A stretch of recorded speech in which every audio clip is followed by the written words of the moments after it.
My cooking video went viral for the first time, all because I let my wife, Eva, a certified kitchen disaster, make a plate of sweet and sour ribs that came out looking like a twisted, blackened nightmare. The comments section exploded. OMG, how did she mess up every single step? Yet my dog could cook better than that? I sighed. At least it was getting views. Then, a few comments scrolled by that stopped my heart. Wait a second, isn't that Eva Burke, the culinary goddess who disappeared years ago? Back in the day, she and her partner, Ross Gray, were legends in the food world. Suddenly, the screen was flooded with a new narrative. Case closed. The goddess hasn't forgotten how to cook. She just reserves her skills for Ross Gray. Who is this husband guy? What gives him the right to make a legend like her break her sacred vow? I sat there, bathed in the cold light of my phone, and looked at the woman who had been a quiet, unassuming presence in my life for years. And for the first time, she felt like a complete stranger. My fingers scrolled down mechanically, unearthing more and more comments that pieced together a dazzling, brilliant version of my wife I never knew existed. Eva Burke. She was once a rising star in the culinary scene, a food blogger with breathtaking skill and a perfect partner named Ross Gray. Eva and Ross's table. I whispered the unfamiliar name, my finger trembling as I typed it into the search bar. The account had been dormant for years, but the old videos were still there. In the thumbnail, a younger Eva, her eyes sparkling with life, wore a crisp chef's coat. Her arm was casually draped around a handsome, smiling man. She looked so different from the Eva I married, who was always composed, always serene, always distant. This was a version of her I had never seen,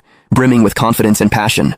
I clicked on the video with the most views. In it, Eva was expertly filleting a fish. Her hands were as steady as a surgeon's, the knife gliding effortlessly, creating slices as thin as dragonfly wings.